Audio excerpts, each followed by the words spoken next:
horror needs to be passed on, needs to be recorded, and it needs to be shared in order to mean something.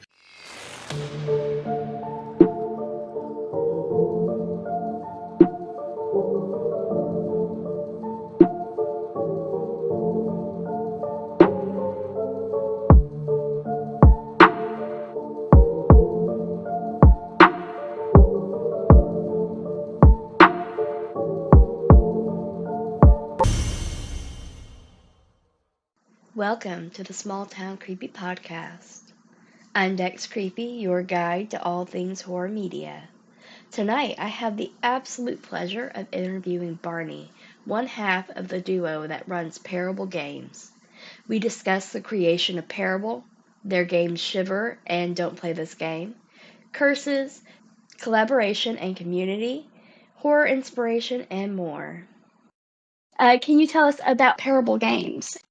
Yeah, so Parable Games kind of emerged out of me and my brother wanting to make some spooky games together.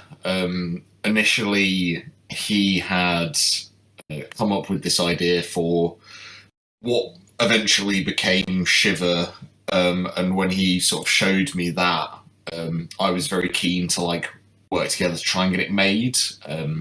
So we sort of did some work together until we had that almost ready to release, and then that's when we made Parable Games, and it became like a full thing when we did the Kickstarter for the first Shiver game. Okay, so you made it so you could get that one game out there. What did you have plans initially to, you were going to make lots of games, or did you just want to get Shiver out? Initially, we were just planning on releasing Shiver. It was kind of a passion project, really, because we were mostly making it for ourselves as a thing that we wanted to exist in the tabletop role-playing game world that didn't really exist yet, because we really wanted to create a system to be able to play your favourite sort of B-movies and horror movies, because that's what we had been using it for, or had been hacking other systems together for beforehand. So our original plan was just to release Shiver, but once we released Shiver, and it was quite a large success really for us, compared to how well we thought it would do, we sort of then started exploring the idea of, well, what if we wanted to make some more games? What kind of games would we make? Yeah, well, that's awesome. I'm glad that you all expanded further, because then we wouldn't have Don't Play This Game, which is amazing and kind of blowing up from the looks of it. I want to come back to talking about your all's inspiration stuff, but let's talk about Don't Play This Game, and then we can talk about inspirations. Yeah, absolutely. So Don't Play This Game, for those who haven't interacted or seen anything to do with it yet, is a legacy solo horror RPG about being cursed to play a game at the whims of a evil and malevolent entity. How this kind of takes shape is it's a spin on a traditional sort of journaling solo RPG, but rather than being just about written media, you can record and create your story in any way that you want to that would make sense for you playing out this kind of found footage feeling experience. So you could write a journal, but you could also make a video log, or you could do an audio log, or you could sketch things, or sculpt things, whatever it is that you like to do and the way that you like to create, you can use to interface with the story and make it your own. Love that. Now, for the listeners, now I think most of my listeners know what solo TTRPGs are, because I make them as well. And a lot of my listeners come to the podcast through that. But for those that don't, what is the difference between a regular journaling solo TTRPG and a legacy one? So, a regular journaling TTRPG will generally work along the lines of you having some kind of prompt or input from the game, which then you extrapolate into a large portion of story. So it could be you meet a character on the road on your travels, describe them, etc. And so how that tends to play out is with a series of prompts of that fashion, you can end up with a relatively linear story plot that you're then applying your own spin to and your own creativity to. But once you've completed that story, then that's it. It's a self-contained experience that doesn't continue, much like a lot of stories, like they have a beginning, middle, and end, and then they're over. Whilst Don't Play This Game being a legacy sort of solo RPG, the idea is that once you've completed a playthrough of the game, it will then influence and inspire the next playthrough, even if that playthrough is done by another player. Because the idea is that your story will then have weight on all future stories that are played that are involved with it. I love that. Yeah, I think it's such a the best example of the concept that the monster does not die at the end, which is such a trope in horror that even when you've defeated the monster, it's never gone forever. It's just gone for now. And Yeah, I think that your game really embodies that concept where it's just going to keep going. Yeah, that's kind of the fun thing about using the entity as the kind of driving force behind all of the stories that we want people to be able to tell with Don't Play This Game is it gives you this nebulous, overarching horror that you can never really truly defeat, and you're only ever interfacing with small parts of it or its manifestation in a certain area, and it lets you play with that idea of horror that the monsters in our stories are actually a manifestation usually of a bigger problem or evil in the world, be that, well, whatever the themes of the time are at current that people want to discuss and use horror to explore. Things like corporate horror at the moment as an exploration of economic situations and things like that. It allows you to play with that idea or any of those ideas by having this overarching evil that then you can shape and mold as a player in your storytelling to be whatever you want it to be to fit within the story that you're imagining. Yeah. And I love having played the demo, and that's just the demo, and I loved it. I did like how you could set it in any time frame you wanted it to. Like you could set it in. I did mine in the 90s, the early 90s, because my character owned a video store. But I mean, you could do any time. What? I want to ask, like, what inspired you all to make Don't Play the Game? But I almost feel like the better part is, like, how did you all get cursed? So, I think the sort of cursed idea for this game span off of just the random remembering of the existence of chain letters and chain emails, which aren't really as much of a thing anymore. But when me and my brother were growing up, and certainly in our sort of teenage years, they were quite a large part of, well, they're a niche part of internet culture and wider culture, and something that almost everybody would have had some kind of interaction with in some way.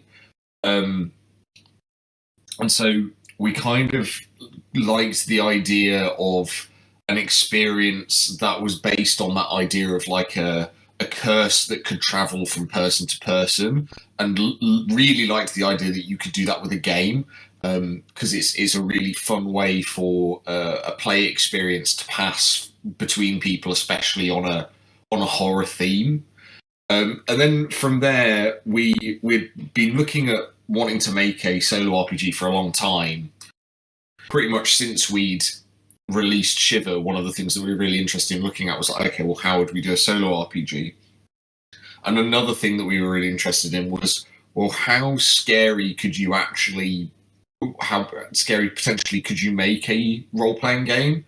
Because Shiver, when we released that, was treading that sort of fine line between horror light blockbuster movie Jurassic Park Scooby-Doo mystery all the way through to Friday the 13th and Aliens and Saw.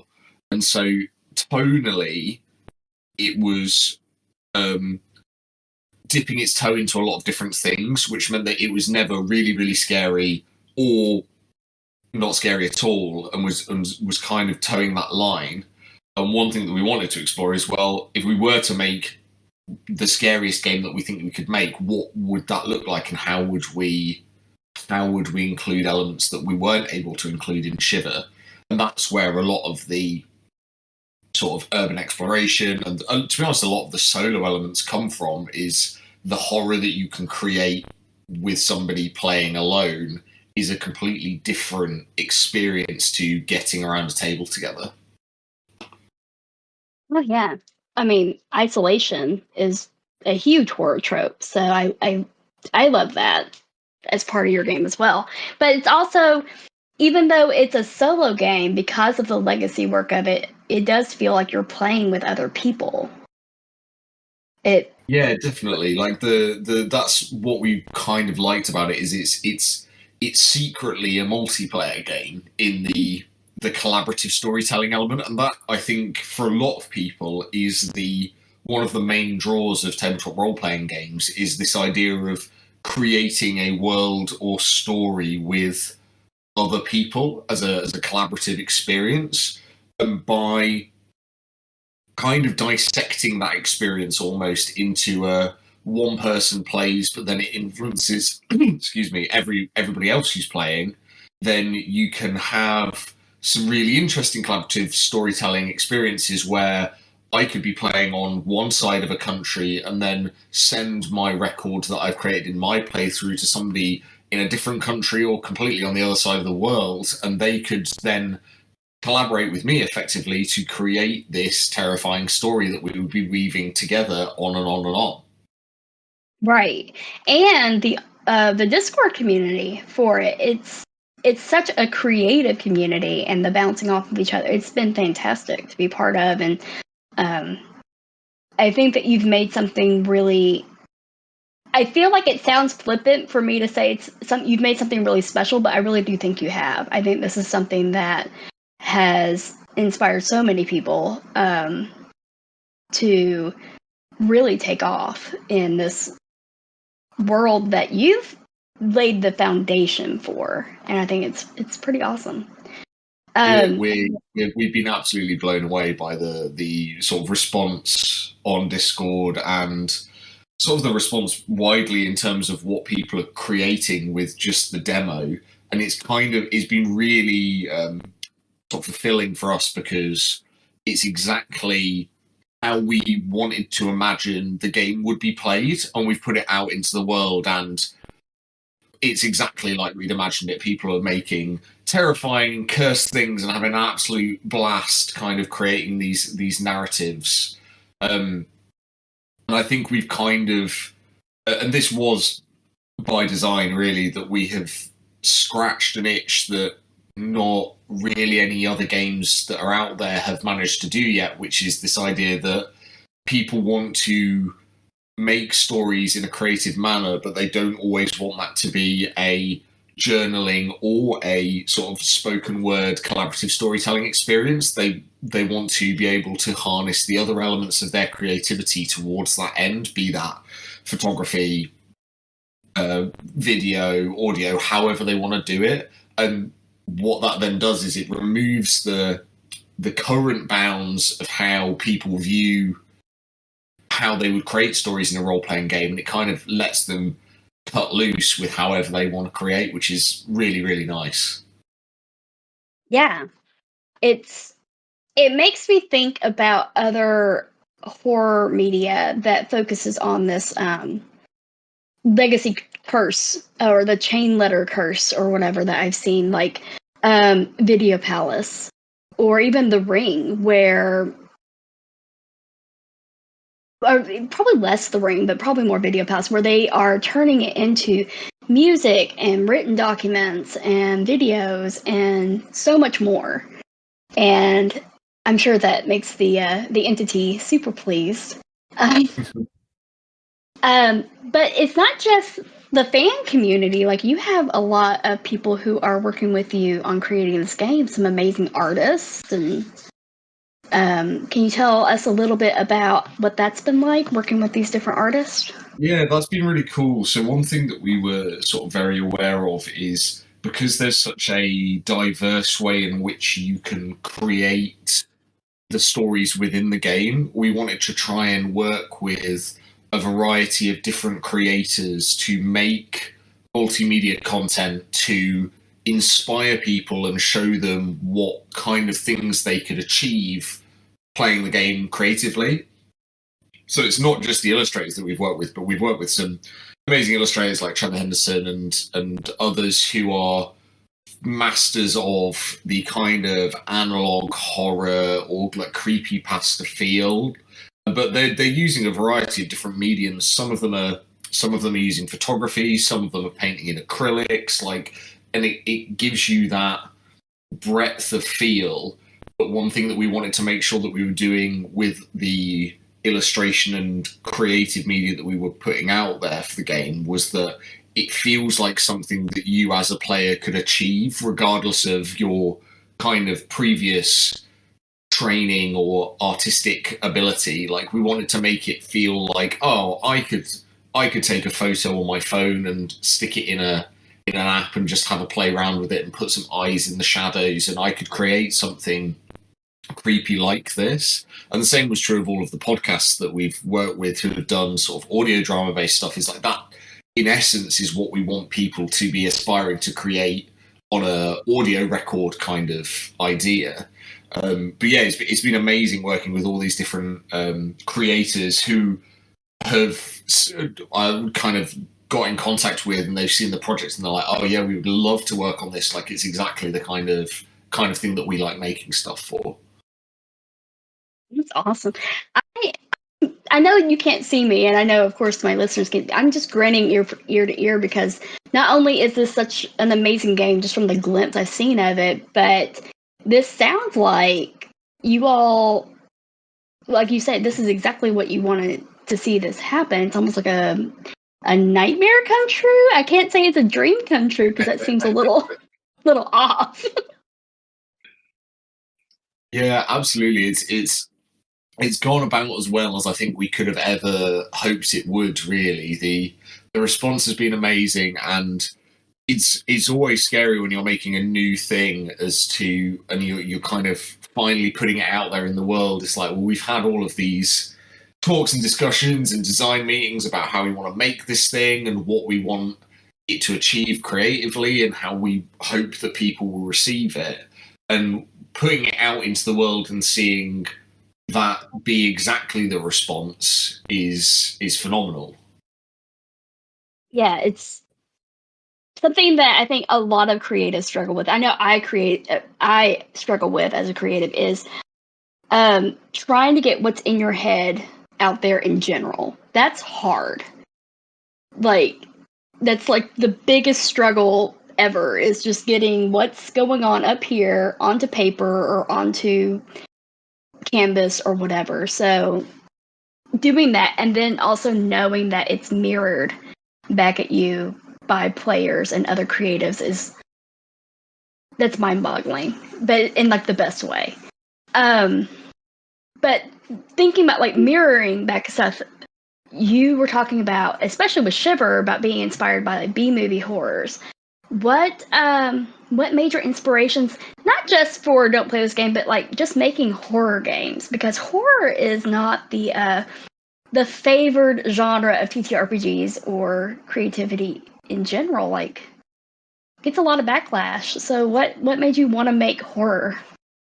So I think one of the things that we really liked about horror as a genre for role-playing games is it allows you to tell very different stories to a lot of the more traditional fantasy or sci-fi or similar genres that have been the traditional mainstay of role-playing games. In that, one of the huge things about horror is, generally speaking, your characters are average people just going about their daily lives that end up in an awful situation that they need to get through.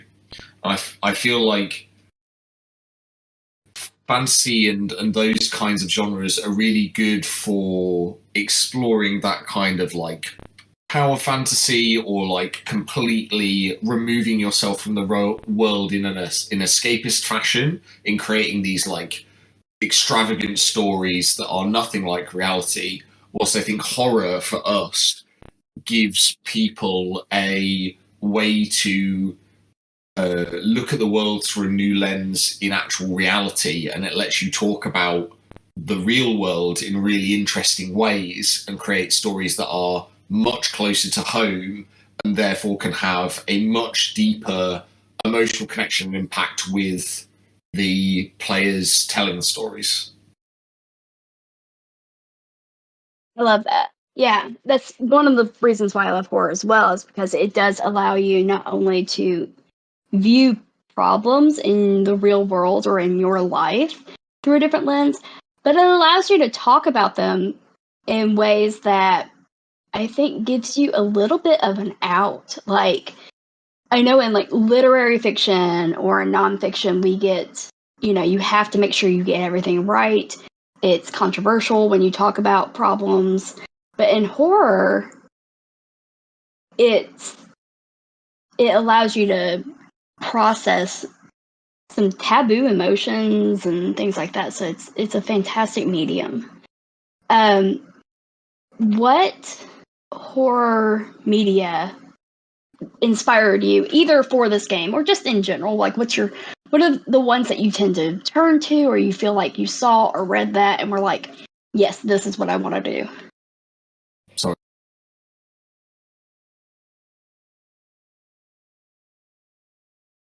I don't know if you broke up or if you're pausing, because I'm not hearing anything. Oh no, did we lose you?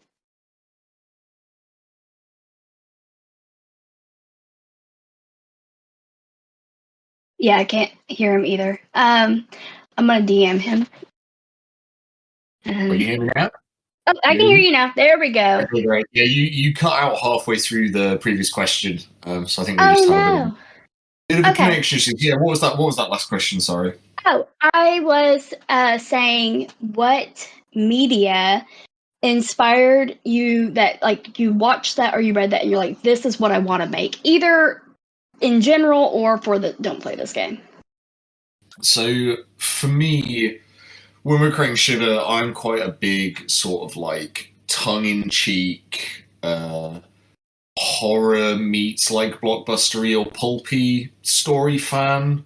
So for me, like the absolute epitome movie that like was the first thing I wanted to play once we'd finished Shiver was the Brendan Fraser Mummy equivalent.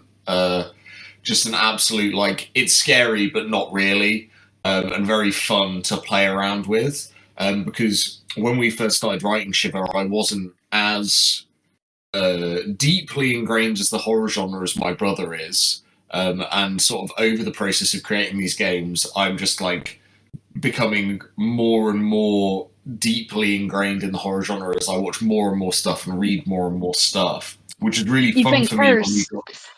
Yeah, as I get more and more cursed. It was really fun for me when we got to Don't Play This Game, because I'd been through this experience of watching and reading more and more stuff. So by the time we got there, it's like, oh, so I actually know quite a lot now about found footage horror and can pull from all of these interesting things that we've watched. So for me, the film that I watched that was kind of the biggest inspiration for Don't Play This Game was Incantation, which is a relatively recent film, but it really captures that sort of multi-branching narrative, cursed story, exploring quite a unique idea. And obviously there were other inspirations as well. But I mean, all of the found footage films we watched, from Blair Witch to Paranormal Activity, have elements that you could use within this, within Don't Play This Game. And similarly, I know that we mentioned The Ring earlier. Like the interesting thing that you could take from The Ring is that nature of the infectiousness of the curse and the horror, and this idea that horror needs to be passed on, needs to be recorded, and it needs to be shared in order to mean something. And that's definitely something that we really sort of dragged wholesale into Don't Play This Game, and using that idea as the core structure for what holds the horror together. I love that statement that you just said, that horror needs to be shared to mean something. That was beautifully put. Thank you so much for that. So you said that you're working with your brother on that.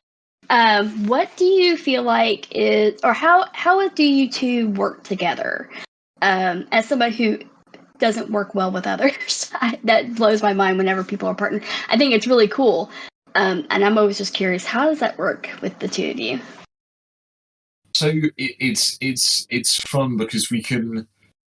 There's a lot of give and take. So for Don't Play This Game, for example, Charlie kind of had this initial concept of a sort of cursed game, and then we would discuss it, and we'd be like, well, how would we put this game together?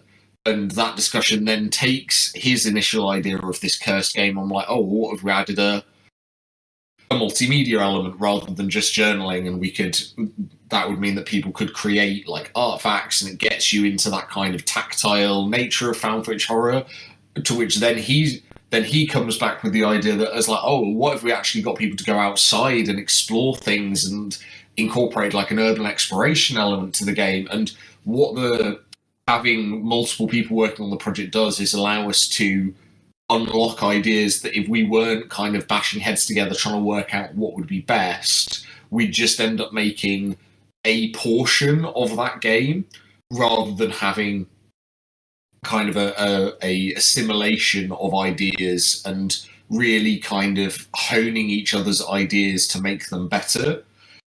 Obviously, at some points you get into disagreements about like which element would be best and how to do something, but that's kind of a good part of the creative process, really, is getting into those arguments about whether you think that you should include a certain element or whether you think it's going to detract from the overall experience. Because we had discussions about things like, oh, let's get into the nitty-gritty of what dice we want to use for this. Do we want to use just like D6s, or do we want to use a full poly set? Do we want to use a set of cards? And there was quite a lot of discussion about that we kind of went back and forth on before landing on just the standard poly set. But working with my brother as well is very easy because we can be very frank with each other. So when I have a bad idea, he can tell me, and likewise, when he has a bad idea, I can also tell him, and there's no love lost there. And that is really helpful in the creative process, because sometimes you just need somebody to tell you that your idea is rubbish. I mean, yeah, that sounds amazing. It sounds like you're honing each other really well. And that sounds like an awesome, I mean, obviously brotherly relationship, the working relationship. It's something that I'm sure a lot of people aspire to when they have teams working on stuff. So you say that he was more of the horror fan. Were like growing up, did you all watch horror movies a lot, or was it just him? Or yeah, so we were a big film family. Like that was something that we did from a relatively young age. Our mum was a big fan of film and made sure that we were kind of educated in the films that we wouldn't have necessarily seen from the past, be they sort of like the Spielbergian classics to weird niche movies that she loved growing up. And so we had, I'd say most weeks growing up, we would watch a new movie of some kind. We have big memories of going to the video store and renting a VHS tape for the weekend to watch. So we were both very much into film growing up. Charlie definitely more so. I ended up kind of spinning out more into music than film initially for my creative output. Was Charlie was very much into that amateur filmmaking relatively early on, and ended up following that through into university and doing film, and then working in the film industry for a bit before coming to game design. Whilst for me, I was much more interested in the games element, and so kind of went down the game path first, was much more interested in game design, and then we kind of clashed in the middle with a game design and horror movie like crossover. I love it. That's great. Was there, I think that we could probably wrap this up. That was absolutely amazing. What is coming up for you all and your fans? Your Kickstarter's doing fabulous. You're unlocking so many of the extras, including video. Has that been unlocked yet? Yeah, I believe we did unlock some video. We're unlocking stretch goals like nobody's business, which is great. So yeah, currently Don't Play This Game runs on Kickstarter until November 2nd. So if people want to grab a copy of that, they can head over to Kickstarter and search for Don't Play This Game. You can also find the link to go and download the demo there, so you can go and give it a try and create your own terrifying artifacts and stories whilst playing. After that, we'll be heading into the sort of logistical management, finishing off the project, and we'll have the pledge manager section where people can do all of their shipping planning and add on any bits that they maybe want to get as extras. And then hopefully we are planning to kind of towards the tail end of next year have the game fully released out there and see people creating amazing stuff with the full version of the game. Right. And for listeners for the podcast, I will be updating links in the description as time goes on, whether it's for the Kickstarter or pre-orders or to buy the game when it comes out. Beyond that, are you guys just so focused in on this game you're not even thinking about what you're going to do next? Because I imagine it's pretty overwhelming right now. So we are working on other stuff as well. We're also in the process of delivering our last crowdfunding campaign for the third Shiver expansion set. So that's currently going on in the background as well, and we're working on future releases for Shiver, and we have some other games kind of in the pipeline that we're working on, that we're going to be trying to kind of slot into our schedule as we can. But it's the classic creative problem of we've got so many fun ideas for games that we want to make, and not necessarily all of the time that we'd like to make them all. So it's all about, for us, choosing the games that we think people are going to enjoy the most, and trying to get them out there. Right. Yeah, I know that feeling all too well. All too well. It's the curse of artists in general. So where can we find you besides the Kickstarter? Where can we find you in the meantime? What socials, website? So you can find us almost any social media.